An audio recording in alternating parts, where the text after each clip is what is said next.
দর্শক স্বাগত জানাচ্ছি। ছাত্র জনতার গণ অভ্যুত্থানের মাধ্যমে প্রধানমন্ত্রীর পদ থেকে পদত্যাগ করে বাংলাদেশ ছেড়ে ভারতে পালিয়ে যান সদ্য সাবেক প্রধানমন্ত্রী শেখ হাসিনা।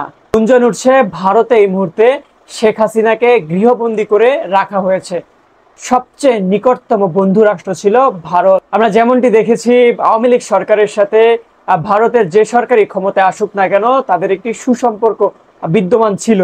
বিশেষ করে মনমোহন সিং এর নেতৃত্বাধীন সরকার এবং এই মুহূর্তে নরেন্দ্র মোদীর যে সরকার, তাদের সাথে কিন্তু শেখ হাসিনার বরাবরই একটি সুসম্পর্ক বিদ্যমান ছিল।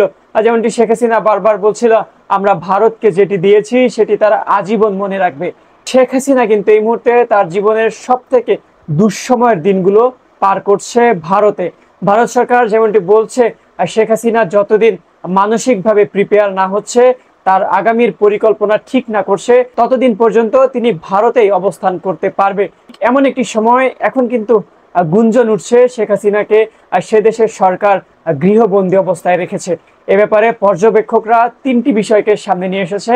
এক নাম্বার, তারা যেমনটি বলছে, পুতুলের সাথে দেখা করতে না দেওয়া। দীর্ঘদিন ধরে শেখ হাসিনার কন্যা সাইমা ওয়াজেদ পুতুল কিন্তু ভারতের দিল্লিতে অবস্থান করছে এবং এই মুহূর্তে সদ্য সাবেক প্রধানমন্ত্রী শেখ হাসিনাও কিন্তু ভারতে সেফ হাউসে তাকে রাখা হয়েছে। আর দুজন এত কাছে থাকা সত্ত্বেও এখন পর্যন্ত কিন্তু তাদের দেখা হয়নি। সাইমা ওয়াজেদ পুতুল সামাজিক যোগাযোগ মাধ্যম এক্সে একটি পোস্টের মাধ্যমে তিনি কিন্তু এই বিষয়টি নিশ্চিত করেছেন। আর তিনি যেমনটি বলছে, তার মায়ের এই দুঃসময়ে সে তার মায়ের সাথে দেখা করতে পারেনি, আলিঙ্গন করতে পারেনি, কিংবা তাকে যে সমবেদনা দিবে সেই সুযোগটিও কিন্তু এখন পর্যন্ত হয়নি। দর্শক, শেখ হাসিনা কিন্তু এই মুহূর্তে মানসিক ট্রমায় রয়েছে। এমন একটি অবস্থায় তিনি কিন্তু মানসিকভাবে অনেকটা বিপর্যস্ত অবস্থায় রয়েছে। এই মুহূর্তে তার নিকট আত্মীয়, বিশেষ করে তার সন্তানরা যদি পাশে থাকেন, তাহলে কিন্তু তিনি মানসিক এই অবসাদ কাটিয়ে উঠতে পারবেন। ধারণা করা হচ্ছে ভারত সরকারের নিষেধাজ্ঞার কারণে এই মুহূর্তে পুতুল কিন্তু তার মায়ের সাথে দেখা করতে পারছে না। অন্য একটি সূত্র যেমনটি বলছে, যেহেতু একটি আন্তর্জাতিক সংস্থার সঙ্গে যুক্ত হয়ে কিন্তু সাইমা ওয়াজেদ পুতুল এই অঞ্চলের মহাপরিচালক হিসেবে দায়িত্ব পালন করছে এবং ভবিষ্যতেও তিনি কিন্তু দায়িত্ব পালন করবে। তার এই কাজের ক্ষেত্রে যেন কোনো ধরনের ব্যাঘাত না ঘটে, তার জন্যই তিনি কিন্তু এই মুহূর্তে তার মায়ের সঙ্গে দেখা করছে না। দর্শক, যে বিষয়টি সবচেয়ে বেশি আলোচনা হচ্ছে আর সমস্ত পরিবেশকে ঘোলাটে করছে, সেটি হচ্ছে সজীব ওয়াজেদ জয়। প্রধানমন্ত্রী সজীব ওয়াজেদ জয় শেখ হাসিনা ভারতে যাওয়ার পরপরই কিন্তু ঘোষণা দেয় তিনি তার মায়ের সঙ্গে দেখা করতে ভারতে যাবে। তবে আজকে 4 দিন পেরিয়ে গেলেও এখন পর্যন্ত কিন্তু জয় ভারতে আসেনি এবং তিনি কবে নাগাদ ভারতে আসবে এই বিষয়টিও কিন্তু নিশ্চিত হয়নি।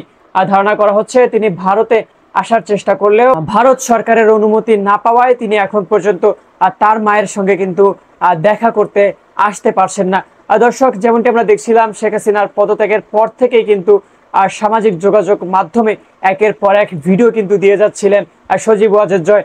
প্রথম দিকে তিনি যেমনটি বলছিলেন, শেখ হাসিনা আর কখনো রাজনীতিতে ফিরবে না, এছাড়াও শেখ পরিবারের কেউ আওয়ামী লীগের দায়িত্ব নিবে না, এমন একটি কথা প্রথম দিকে বললেও এখন কিন্তু তিনি নমনীয় হয়েছেন। তিনি যেমনটি বলছেন, শেখ হাসিনা আবার পুনরায় দেশে ফিরবে। তিনি আওয়ামী লীগের নেতাকর্মীদের সাহস নিয়ে প্রতিরোধ গড়ে তুলতে বলছেন। তিনি যেমনটি বলছেন, অন্তর্বর্তীকালীন সরকার গণতন্ত্র ফিরিয়ে এনে নির্বাচনের ঘোষণা যখন দিবে তখনই কিন্তু শেখ হাসিনা দেশে ফিরবে।